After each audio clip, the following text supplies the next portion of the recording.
call the next speaker, Srimati Tadasha Mishra. Reverend Swami Divyananda, the chairperson for this post-lunch session, panel of speakers on the dais, respected sannyasins and sannyasinis, ladies and gentlemen, and my young friends. This post-lunch session is dedicated to a discussion on the essential ideas of Swamiji's 4 yogas and their international appreciation. My learned predecessor has spoken about the essential ideas. So I was wondering, as a police officer, among such learned panels of scholars, sannyasis, writers and thinkers, what am I supposed to speak? Am I left with the non-essential ideas?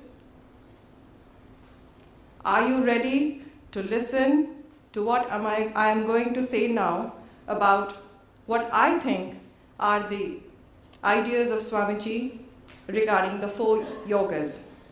Can I have a response from the audience? Yes. Thank you. I'll begin by referring to a statement by Roma Roland regarding Sri Ramakrishna. He refers to him as the culmination of 2000 years of spiritual life of 300 million people. And what does he actually mean by that? We can take it to imply with Swami Bhajanananda, the Assistant Secretary Ramakrishna Math and Mission, that 3 major tasks were accomplished by Sri Ramakrishna during his lifetime. 1. Reliving scriptural truths. 2. Revitalizing the spiritual paths and traditions. And 3. Integrating the spiritual consciousness of prophets and deities before him into his own spiritual consciousness. When we talk of Vivekananda and his contribution to yoga, I feel that he has taken this task of revitalizing the spiritual paths and traditions to its logical conclusion by expounding the purest form of yoga, free from its traditional secrets, its esoteric aspects, and casting it in the dye of pure rationality, pure and direct personal experience, pratyaksh anubhuti. He took yoga to the farthest corner of the earth. He took yoga to people who had till then not heard of India, what of yoga. He took yoga to them in the form of a modern idiom, and they heard it from a person of authority. From the 19th century picture, where only a few transcendentalists knew what was Indian philosophy or had some idea about Indian philosophy, we have a 21st century picture where thousands of yoga centers are thriving in the West. Millions of people are practicing yoga on a regular basis, and the yoga industry, mark my words, yoga industry is doing transactions amounting to billions. I'm not saying that it was Swami Vivekananda who has contributed to this state of affairs, but certainly he was instrumental in introducing the Indian concept of yoga to the Western world. So what exactly was Swamiji's view of yoga, which found such popular approval in the West when India was little known and even less understood a country? As my learned predecessor has spoken, yoga finds reference in the Upanishads and the Bhagavad Gita, and where it is variously referred to both as a science, as an art of harnessing and controlling our physical and mental faculties. More specifically, it was also developed as a Hindu school of philosophy by Patanjali, who defines it as Yogascha Chitta Vritti Nirodha, cessation of mental reformations. So what exactly is this meaning of cessation of mental reformations?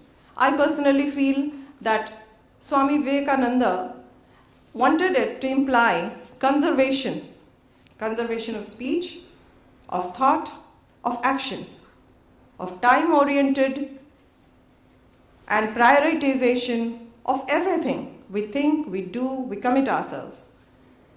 For your information, I would like to say that the National Police Academy, which is situated in Hyderabad, where we undergo a rigorous training of 2 years, unlike other services who may be having 6 months, like the Indian Administrative Service, they have a training of 6 months. We have a rigorous training of 2 years. And yoga and meditation is included in the curriculum. And it is under the director of the academy's direct supervision. We have to take the classes and we have to excel in that. Unless we prove that we have assimilated the basic tenets, we are not allowed to pass out. It is one of those papers in which we have to pass. So probably this is the kind of practical rendering which Swamiji wanted to give to yoga.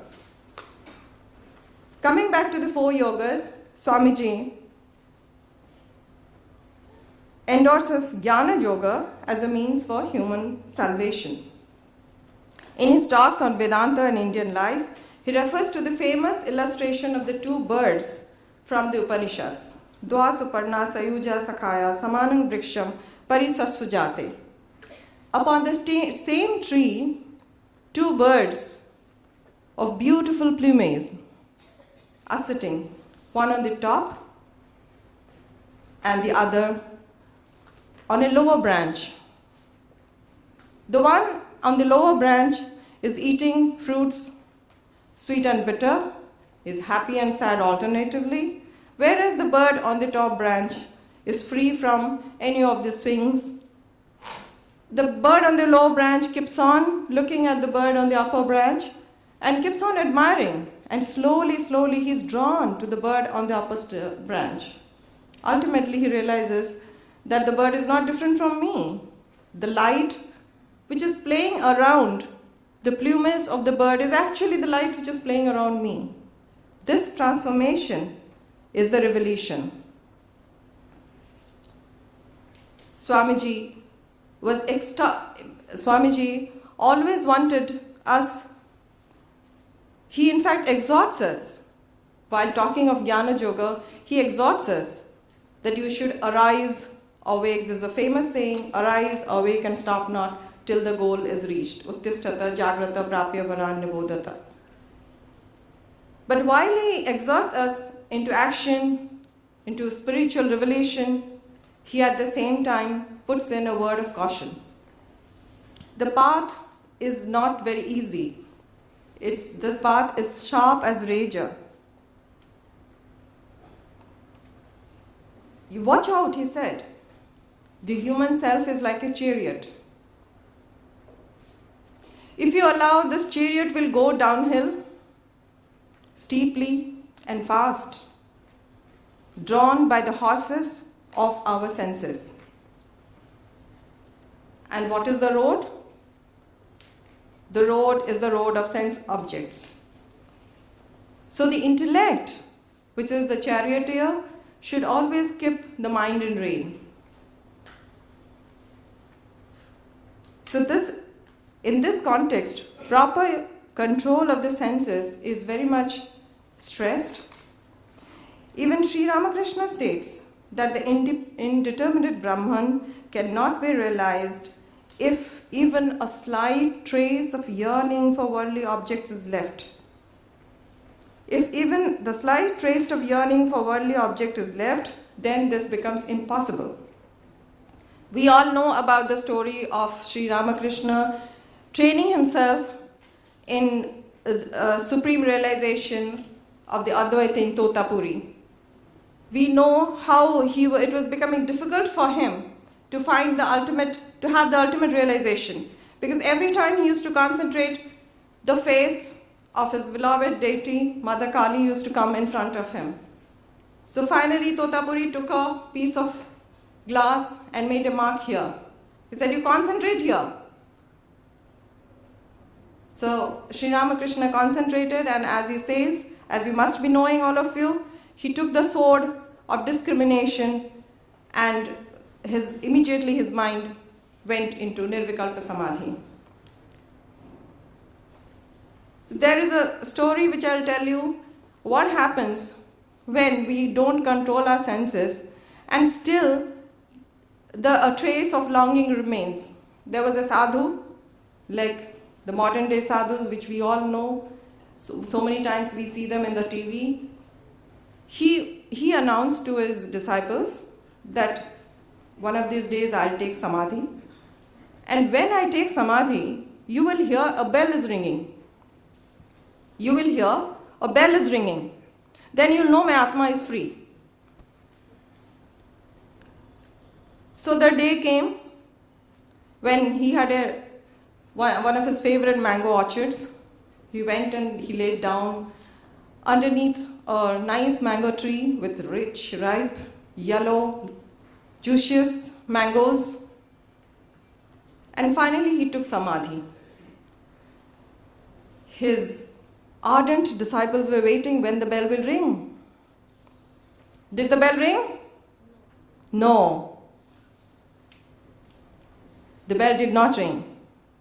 So one of his disciples was perplexed. What happened? Why the bell is not ringing? My dear beloved master, his self is not getting free. His Atman is trapped somewhere. So he kept on searching, and finally, when he stood by his master, his eyes fell on a ripe mango just above the head of his master. He plucked the mango, cut it open, and lo and behold, there was a maggot inside. He killed the maggot, took it out and killed it and threw it. And then what happened? Did the bell ring? Yes, the bell rang.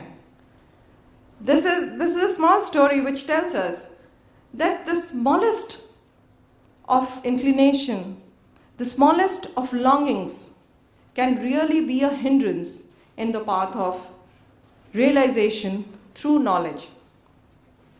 So while Sankaracharya, the great Advaita Vedantin, he says that Bhakti Yoga is for the Nimnadhikari. Sri Ramakrishna said that Bhakti Yoga is the yoga of Kali Yuga.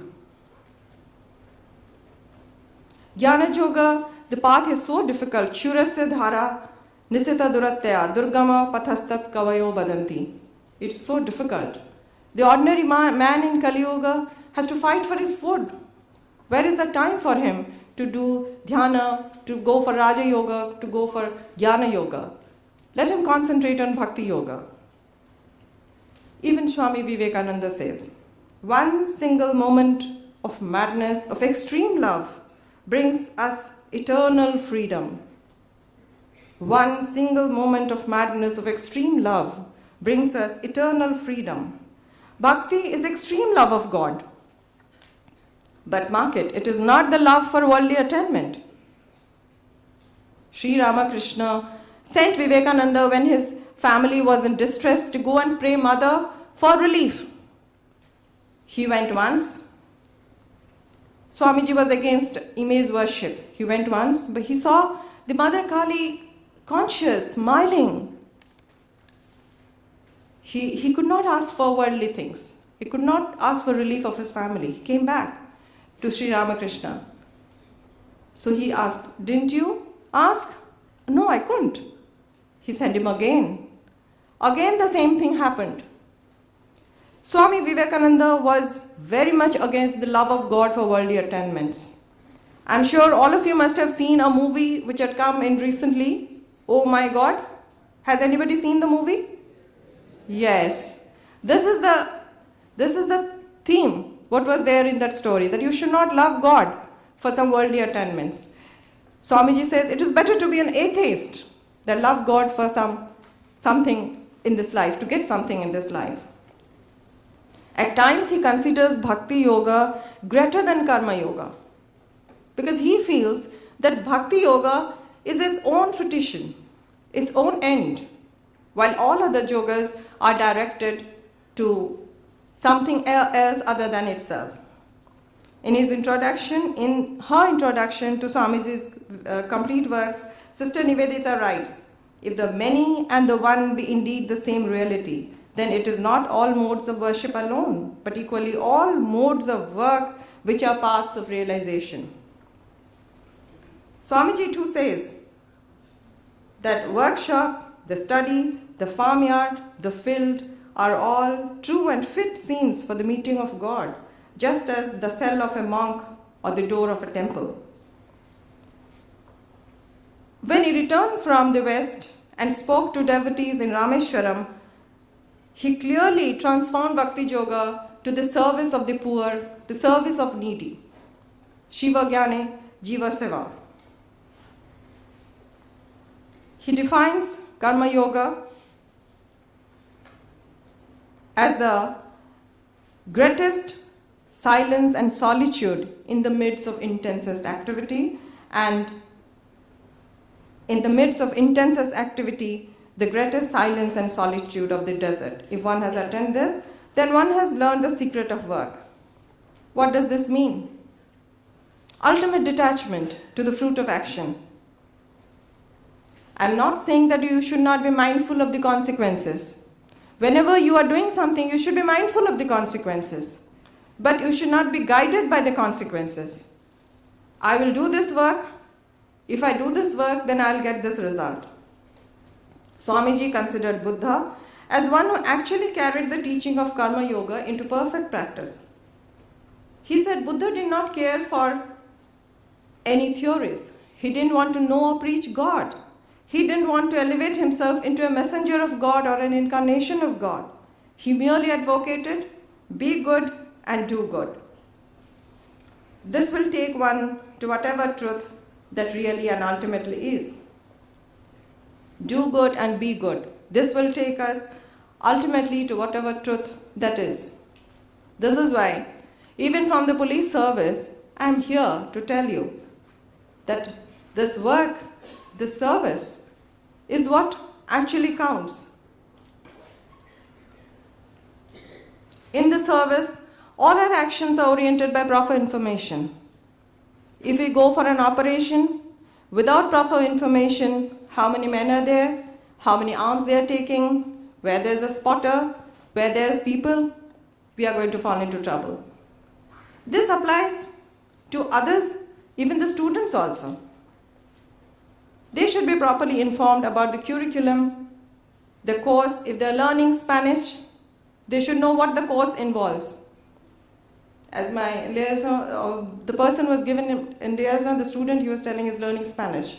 He should know how much is the course, what is the time allotted, what is the time I have to finish the course. If it doesn't, it will go on and on. So everybody should have in their mind what they're doing. Even for the housewife, she knows the children will come at lunch, and if she doesn't keep the things ready, she doesn't cook them properly, she's in for trouble. So one should always be informed, committed, or devoted or dedicated, and then do the action with no eye on the consequences, on the fruits of the action.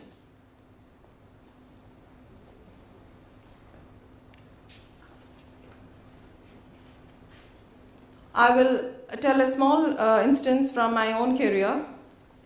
I was SP Bokaro, and as you know, Jharkhand is very much affected by the Naxals.